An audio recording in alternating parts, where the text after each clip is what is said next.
The evening air carried the scent of autumn leaves and freshly baked bread as Thomas Bennett sat at his usual corner table outside Marcello's bistro. At 42, he'd built a software empire from nothing, but lately success felt hollow. Tonight, like so many nights before, he dined alone.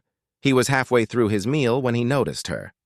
A young woman, perhaps 25, with blonde hair pulled back in a messy bun, sat on the sidewalk just beyond the restaurant's outdoor seating.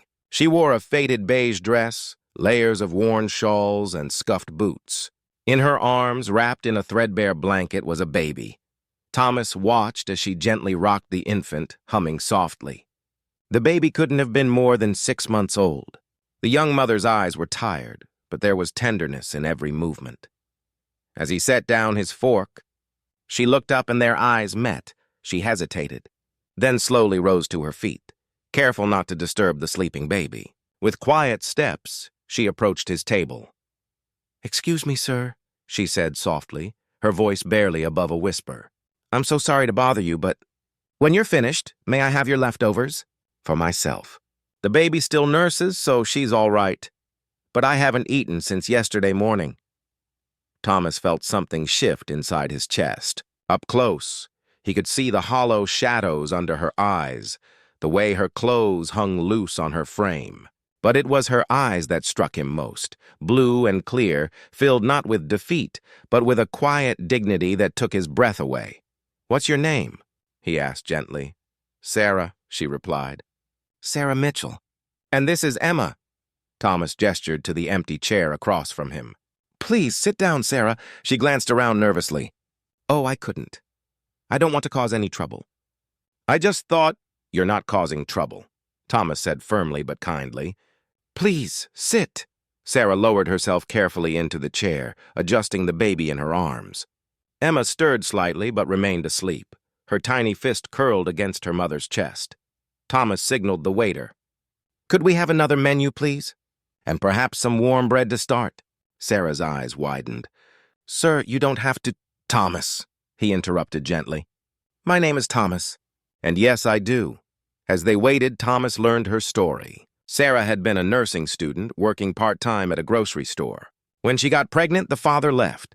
Her own parents, rigid in their disappointment, had turned her away. She'd struggled to keep her apartment while working and going to school, but after Emma arrived 6 weeks early with medical complications, everything collapsed. The hospital bills came first. Then came the impossible choice between rent and formula, between utilities and diapers. She'd been on the streets for 3 weeks. "I tried the shelters," Sarah explained quietly, "but they're full." "There's a waiting list." "I have our names down, but—" She trailed off, gently stroking Emma's back. "We manage." "I keep her warm. I keep her fed. That's what matters." The waiter returned, and Thomas ordered thoughtfully a hearty soup, warm pasta, fresh bread, roasted chicken. "And please," he added, "could we have some containers as well?" Over the next hour, Thomas sat in quiet companionship as Sarah ate slowly, savoring each bite. She was careful, dignified, never rushing despite her obvious hunger.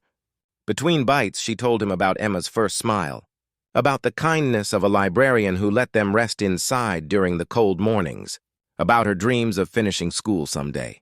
Thomas found himself sharing too, about building his company, about losing his mother 2 years ago, about how success had brought comfort, but somehow deepened his loneliness. "You know what I miss most?" he said, surprising himself with his candor. "Sunday dinners. My mother made pot roast every Sunday. The house would smell like home. Now I have a penthouse with a view of the city, but it doesn't smell like anything." Sarah smiled softly. "My grandmother used to make apple pie every Saturday.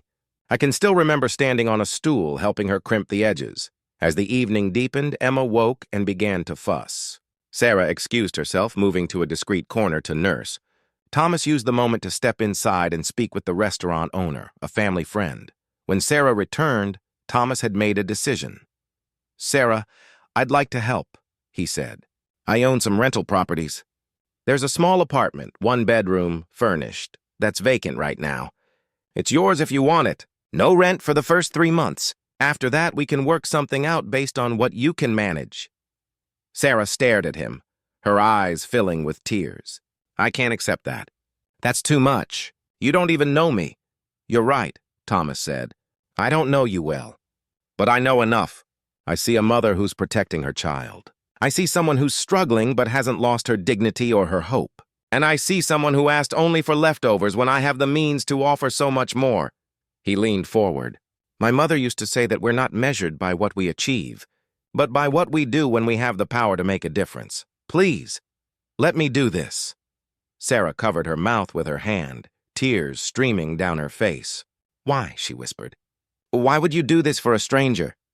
Thomas smiled, and for the first time in months, it reached his eyes. Maybe because we're not really strangers. Maybe because you reminded me what matters. Maybe because my mother would have done the same. He paused. Or maybe because tonight you gave me something I've been missing. A reason to remember what it feels like to be human. 3 days later, Thomas helped Sarah move into the apartment. He'd arranged for a crib, supplies for Emma, and contacted a social worker friend who could help Sarah access resources and eventually return to school.